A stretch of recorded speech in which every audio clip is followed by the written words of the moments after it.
Amazon.com. Very good website. You should really try it. Before ventured into the realm of e-commerce by founding Amazon and ultimately growing it into a trillion-dollar company, tech mogul Jeff Bezos had a lucrative career on Wall Street. He worked for D.E. Shaw, a prestigious hedge fund, and he was the youngest senior vice president. Bezos was 29 at the time, 5 foot 8 inches tall, already balding and with the pasty, rumpled appearance of a committed workaholic. He had spent 7 years on Wall Street and impressed everyone he encountered with his keen intellect and boundless determination. Jeff Bezos' boss remembers him as a capable and upbeat employee who worked tirelessly and at different times managed the firm's operations in London and Tokyo. His boss, Chichelniski, says, Bezos was not concerned about what other people were thinking. When you gave him a good, solid intellectual issue, he would just chew on it and get it done.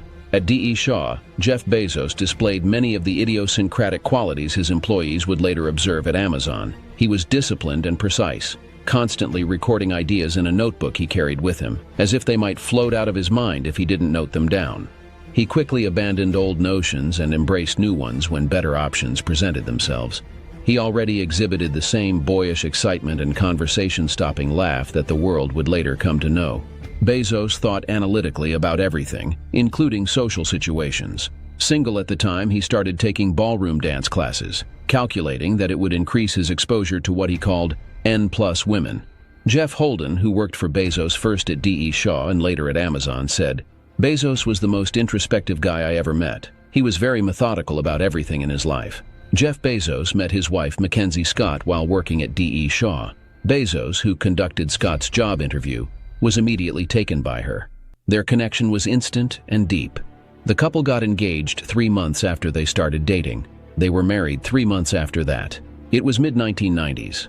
Jeff Bezos was captivated by the rapid growth of the internet. The wake-up call was finding this startling statistic that web usage in the spring of 1994 was growing at 2,300% a year. You know, things just don't grow that fast. It's highly unusual.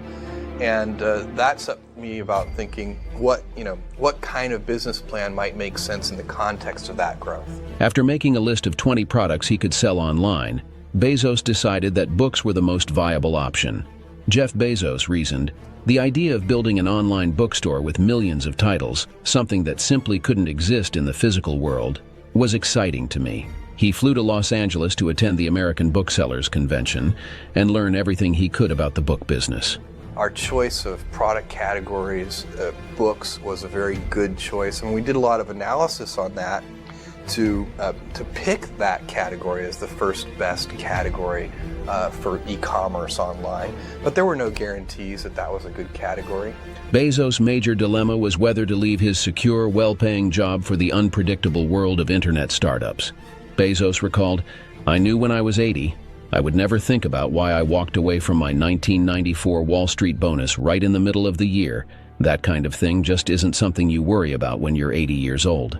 So I wanted to project myself forward to age 80 and say, okay, now I'm looking back on my life. I want to have minimized the number of regrets I have.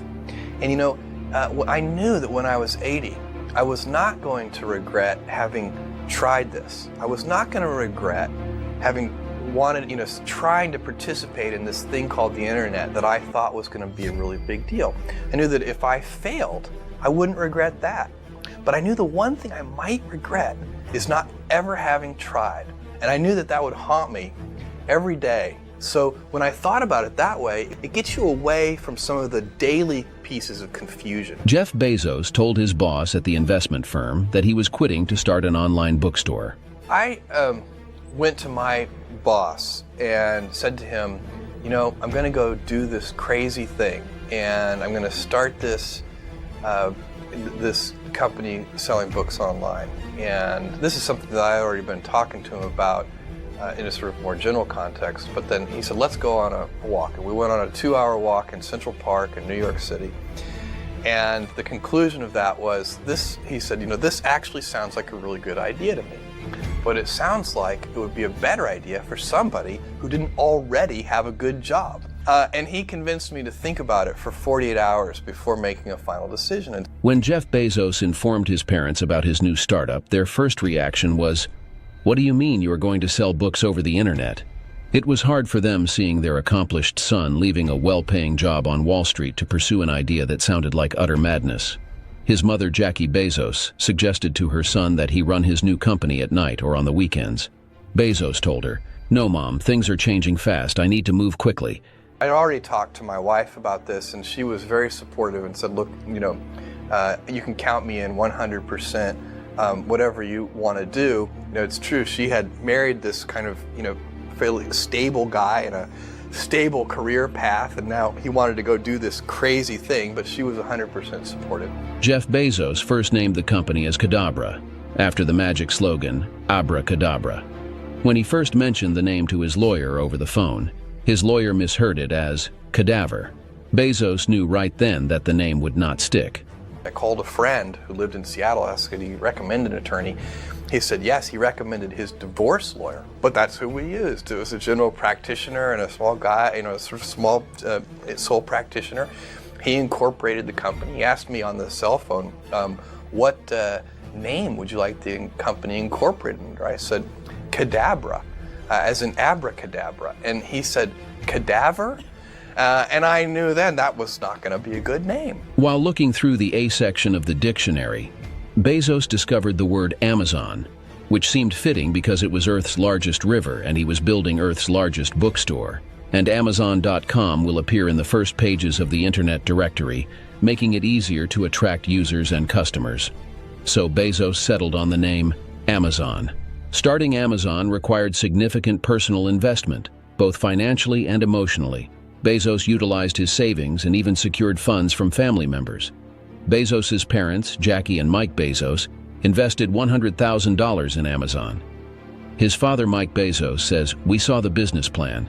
It didn't make sense for us. We weren't betting on the internet. We were betting on Jeff."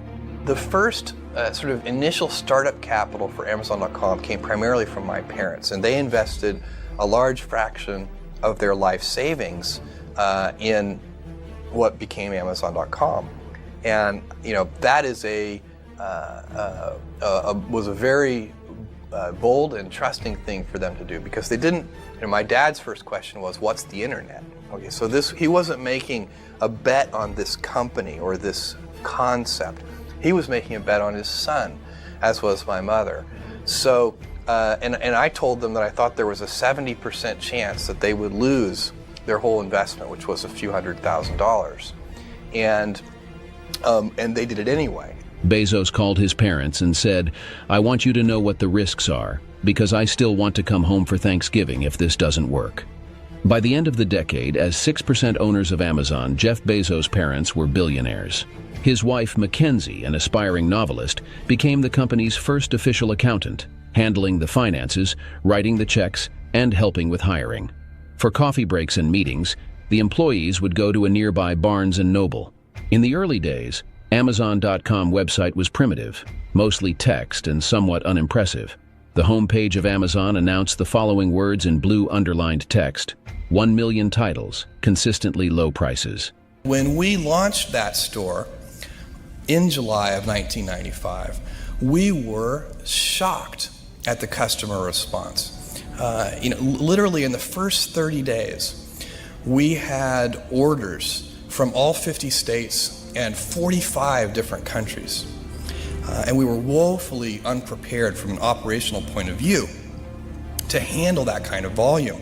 Bezos and his team continued improving the site, introducing many new features as one-click shopping, customer reviews, and email order verification. The business grew faster than Bezos or anyone else had ever imagined. Each order during those early months brought a thrill to Amazon's employees. When someone made a purchase, a bell would ring on Amazon's computers, and everyone in the office would gather around to see if anyone knew the customer. It was only a few weeks later it started ringing so often that they had to turn it off. The company held no inventory itself at first. We quickly expanded. We talked to our landlord and we expanded into a 2,000 square foot basement warehouse space that had 6-foot ceilings. One of our 10 employees was 6'2". He went around like this the whole time. When a customer bought a book, Amazon ordered it. The book would arrive within a few days. and Amazon would store it in the basement and then ship it off to the customer. We were doing our day jobs, which might have been, computer programming and all the different things that 10 people will do in a little tiny startup company. And then we would spend all afternoon and into the wee hours of the morning packing up the orders and shipping them out. I would drive these things to UPS, and so we'd get the last one, and we'd wait to the last second. I'd get to UPS and I'd sort of bang on the glass door that was closed, and they always would take pity on me and sort of open up and let us, ship things late. It took Amazon a week to deliver most items to customers, and it could take several weeks or more than a month for rare book titles. The packing work was difficult and tiring and often lasted well into the night. Amazon early employees assembled orders on the floor. We had so many orders that we weren't ready for. We had no real organization in our distribution centers at all. In fact, we were packing on our hands and knees on a hard concrete floor, just to show you how stupid I can be. We were packing these things, everybody in the company, and I had this brainstorm. And as I said to the person next to me, this packing is killing me. My back hurts. This is killing my knees on this hard cement floor. And the person said, yeah, I know what you mean. And I said, you know what we need? This is my brilliant insight. We need knee pads. I was very serious. This person looked at me like I was the stupidest person they'd ever seen. They're like, I'm working for this person. This is great. And said, what we need is packing tables. I looked at this person and I thought that was the smartest idea I'd ever heard. The next day we got packing tables, and I think we doubled our productivity. While Bezos and his employees worked exceedingly long days, Bezos was always thinking about raising money. The company couldn't continue hiring and growing on the Bezos family savings alone. He approached 60 potential investors and aimed to raise $1 million through individual contributions of $50,000 each. And he told investors the same thing he told his parents: the company had a 70% chance of failing. With the influx of the $1 million in fresh capital, the company upgraded its servers and software, and more important, it hired. Bezos added waves of new employees to customer service, to the warehouse, and to technical team. Bezos wanted all of his employees to be high IQ brainiacs. Bezos felt that hiring only the best and brightest was key to Amazon's success. For years, he interviewed all potential hires himself and asked them for their SAT scores. Bezos said, every time we hire someone, he or she should raise the bar for the next hire, so that the overall talent pool is always improving. Bezos used to say, you can work long, hard, and smart, but at Amazon you can pick only 2 out of 3. By the first weeks of 1996, Amazon's revenue was growing 30 to 40% a month. In 1997, at the height of the internet bubble, Amazon.com made its initial public offering, causing numerous market analysts to question its ability to withstand competition from traditional retailers entering the e-commerce space. However, just 2 years later, the company not only managed to keep up with its competitors but also surpassed them, establishing itself as a leading force in the world of e-commerce. Jeff Bezos said, when you are small, someone else that is bigger can always come along and take away what you have. You have to level the playing field. In 1998, Bezos expanded Amazon's range of products by introducing music CDs and videos for sale. Subsequently, he ventured into clothing, electronics, toys, and other items through significant retail collaborations. Despite numerous dot-com failures in the 90s, Amazon thrived and witnessed remarkable growth in annual sales. Jeff Bezos said, people are very convenience motivated. So we started the expansion into all categories, consumer electronics and then apparel and so on. When Bezos enters a new product category, he is not intimidated by a lack of expertise. Bezos said, I am never disappointed when we're not good at something, because I think about how good it's going to work when we are good at it. We have tons of invention and ideas and we will be working our way through. Today, Amazon sells almost everything, from toilet paper to groceries to electronics to fashion to furniture. That's how you start, one step at a time.